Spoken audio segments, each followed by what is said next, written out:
Rusty Quill presents The Magnus Archives.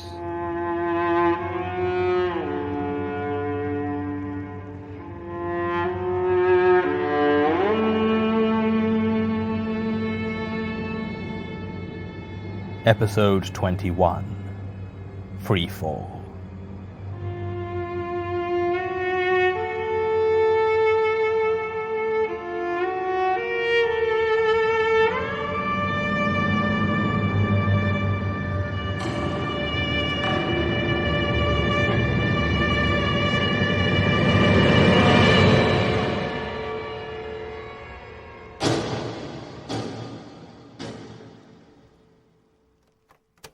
Statement of Moira Kelly regarding the disappearance of her son Robert. Original statement given October 20th, 2002. Audio recording by Jonathan Sims, head archivist of the Magnus Institute, London. Statement begins. You must forgive me if it takes a while to get this all down on paper. I'm not a fast writer, and what I saw is... It's all very well to say, write down what you saw, but what if you don't have the words? What I saw doesn't make any sense, and it makes my head hurt awfully when I try to remember it well enough to describe. Am I mad? What happened is mad. It can't have happened, but it did. It took my Robert, and now I can't even think of how to put it down in a way that explains it. Maybe somewhere in your library are the words that explain what happened, what I saw, but I haven't read your books. And knowing wouldn't bring him back. I suppose I'll just have to try. My son, Robert, was always an adventurous boy. Even when he was a child, he'd be running off and getting into scrapes every chance he got. We were living out in the country back then, Althorpe, a little village in Lincolnshire. And every chance he got, Robert would be out in the woods with his friends, climbing trees and exploring deep into the forests. He had a few other children who would join him, but he always climbed higher than they did, always pushed further. I can't even remember all the times he almost got himself lost out there when he was growing up. As he got older, his interests changed, but that sense of danger never left him. I used to have to drive him half an hour every Wednesday because that was the closest leisure centre with a climbing wall, and he was obsessed with reaching the top. After he went away to university, he'd come home every holiday with some new, dangerous sport he'd taken up, wakeboarding, mountain biking. He almost missed his father's funeral because he was away on a scuba diving trip to Cyprus, and only just managed to book a last-minute flight home. It wasn't his fault, of course. Stephen's death came as a shock to us all. What I mean to say is, I wasn't at all surprised when he told me a few years ago that he'd gotten very involved in skydiving. It had started as a charity thing. His last year at Yarmouth, he decided to do a skydive for a charity he'd been volunteering with. I went along to support him when he did it, and when he touched down, I could see it in his eyes, even before he'd removed his parachute, that he was in love. Since then, it was rare that a month went by without him throwing himself out of a plane, to the point where I wondered where he was getting the money, as from what I hear, it's not a cheap hobby, and he certainly wasn't getting much from me. Shortly after Robert graduated, he came to visit. He was the happiest I'd seen him since his father passed away, and when I asked him about it, he said he'd got a job with a company that ran skydiving all over the country. They were called Open Skydiving, and his face was beaming when he said this. He was now a fully qualified skydiving instructor. I was happy for him, of course, even though every time he described jumping it sounded quite dreadful to me. I had always made it clear that he was never going to get me up there, plummeting through the sky. After that, I didn't see him much. He was home for Christmas and Mother's Day, if I was lucky, but aside from that, it was the occasional phone call or even a postcard if he was running a dive at somewhere far away. I have a small stack of them back home, all I really have to remember him by. I remember he sent me one from Aberystwyth, of all places, not too far back, and he signed it, "With love from your free-falling son." I used to really like that, but now the phrase just makes me shudder. He was happy, though. He was doing what he loved. I tried to hold on to that. There was no way for me to know that anything was wrong. I mean, nothing was wrong, I'm sure of it. Not until that last time. He came to see me 3 months ago. I was surprised, as June is the height of the season, and his last phone call had seemed to say that he was expecting to be busy right up until winter arrived. Still, here he was, standing on the doorstep, and he looked to be in an awful state. He had deep bags under his eyes, and it didn't look as though he'd washed in some time. Before he'd said anything, I took him inside, sat him down, and started to run a hot bath.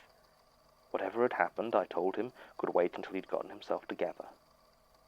I think I had the right of it, as once he had cleaned himself up and had some hot food, he seemed a lot more himself than he had been. Still, he spent a good 10 minutes just sat there, staring into space.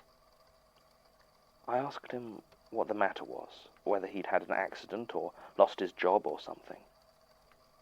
When I said that, he laughed, an odd sort of laugh, and said that he had lost his job. He'd quit, he said. I asked him why. After all, he had always loved the whole business of skydiving, but as I said the word sky, I saw him flinch back, like I had slapped him. So I quieted down and asked him to tell me what had happened. They'd been running a dive up near Doncaster, he said. Some 85-year-old doing a tandem jump for charity in memory of his wife. He hadn't been the one actually doing the jump with the old man, but it was a significant enough thing that his colleague had asked him to come up as well for support. He'd been coming down alone on a solo parachute. It all started well enough. The flight up was fine, and the old man, who said his name was Simon, appeared to be having a great time, making jokes and, quite frankly, a lot more eager to throw himself out of a plane than almost anyone Robert had ever met before. Finally the climb finished, and the door was opened to the rush of air. Harriet Fairchild, the instructor, readied herself to jump with Simon strapped to her chest. It was at this moment, Robert said, that the old man turned to him, shouting something. He didn't hear it clearly, but thought it had been, "Enjoy sky blue." He had felt dizzy all of a sudden, almost falling to the floor as Harriet hurled herself and her passenger out of the plane. It passed in a moment, though, and he pushed himself out of the door and was greeted by that familiar plunging feeling in his stomach as he began his free fall. He knew something was wrong almost immediately. He was jumping, he said, from about 10,000 feet, so should have been falling for almost 30 seconds before opening his parachute. But he was having trouble keeping count. The clear blue sky was so bright it seemed to blind him, and the numbers were all jumbled in his head. His balance seemed to be all turned around, and he said he had had to shut his eyes tight against the brightness, concentrating to keep his count. Finally, he reached what he thought was 30 seconds, and went to pull his ripcord. But as he did, he said, he opened his eyes again and froze. The ground was gone. I asked him what he meant. Had he got turned around, maybe? He just shook his head and told me again that the ground had gone. All that there was, he said, was that vast, empty blue sky stretching off before him. But still he was falling into it. It was bright, he kept saying. It was so bright, although there was no sun in that sky, and no clouds for it to hide behind, just the empty blue sky in all directions as he fell into it. He wanted to pull the ripcord to unfurl his parachute, but his hand wouldn't close over the grip. So he just fell. Robert was shaking badly at this point, so I got him a blanket and made him another cup of tea. I wasn't sure I believed all what he was saying, but he'd certainly been through something dreadful, I could see that. I asked him how long he'd been falling like that, and he said he didn't know. His watch had stopped, but it had felt like hours, days even. He had been so hungry, he said, but had just kept falling. He didn't know which direction. There was just that empty sky all around, so it was impossible to tell. Finally, he said, he saw the ground again. It didn't feel like a change or a sudden difference. He just closed his eyes as he had so often in that place. And when he opened them, it was there, green and sprawling and rushing up towards him. He'd been so relieved he'd almost forgotten to deploy his parachute. He did, though, and landed safely near the target area. He was greeted by Harriet, who was surprised by how long it had taken him to get down. She told him it was almost 15 minutes after when he should have hit the ground, and Simon, this old man, and his supporters had already left. It was obvious something was wrong, and Harriet asked Robert if he was all right. He repeated 15 minutes, just 15, and she told him yes. What had been the problem? Robert quit right there and then, and it was shortly after that he came to see me. Now, obviously, I was a bit speechless at my son's tale. It's hard to say how much of it I thought to be true. I didn't think he would ever have lied to me about something like this, but at the same time, the sort of thing he described, well, I didn't think it sounded like something from a healthy mind. Let's just say I was thinking the sort of thing you'll be thinking in a few minutes. Point is, I tried to talk him through his problems and his feelings, but the more he talked about it, the more agitated he became, until at last I decided that we weren't getting anywhere, and I got his old room ready for him. He slept soundly that night, as far as I remember. The next morning was a beautiful day. The sun was streaming through the window, and the air was warm and still, without it being as hot as it had been the week before. When Robert finally woke up, I suggested that we go for a short walk to enjoy the day, and hopefully clear out any of that fear he felt that was still hovering about. He didn't seem to want to go at first. He kept glancing at the cloudless sky, but I promised him a picnic lunch, and that seemed to convince him. That last hour was one of the happiest I'd ever spent with my son. In the sunlight, the bags under his eyes seemed to disappear, and after a few minutes he even stopped glancing at the sky all the time. We walked along, sometimes talking, sometimes silent, and the world seemed to be all right. There's a hill near where I live. It's a gentle, grassy slope, but goes up quite high. You can see it from the kitchen window of my house. That's one of the reasons I'm moving. It was that hill we were climbing when it happened. We had just reached the top, and Robert turned to me with a sudden look of utter terror on his face. I asked him what was wrong. He just screamed and pushed me away. I fell hard onto the ground and could do nothing but watch as my son ran off up the hill. And then...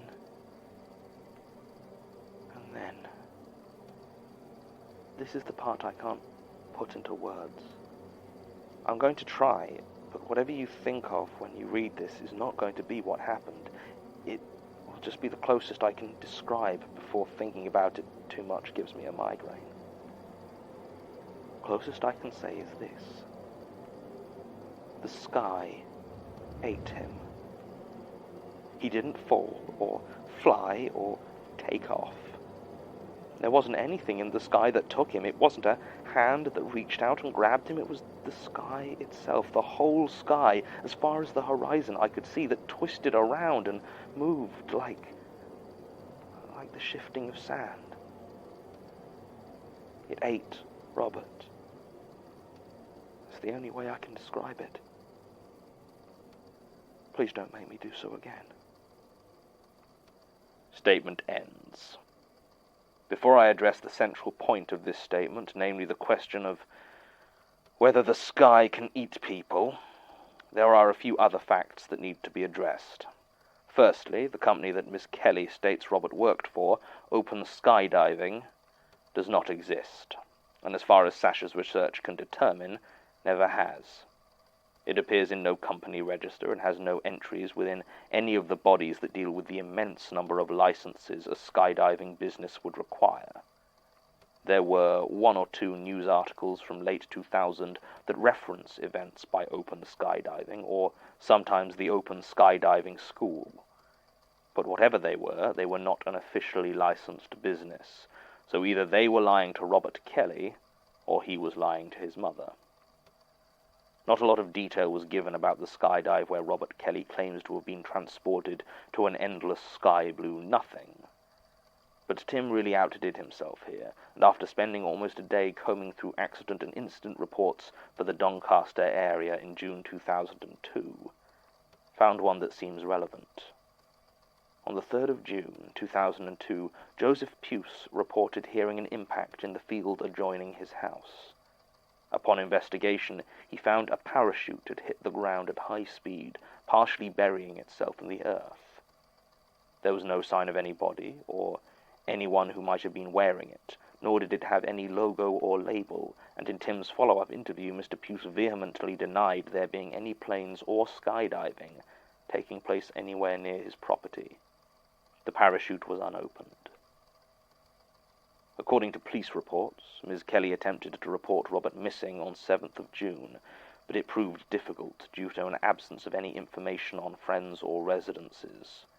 In fact, for the 4 years prior, it's hard to find any evidence for Robert Kelly's existence at all. It may just be that he moved around a lot, but it feels like more than that. Ms. Kelly declined our request for a follow-up interview, saying she had no desire to revisit the incident. One other thing bothers me. If Miss Kelly's recollections are correct regarding how Robert described his last skydive, Harriet Fairchild, the instructor, and an old man named Simon. It might just be a coincidence, but I recall the name Simon Fairchild was one of the ones used by... My God, Martin, what the hell is... What are these things?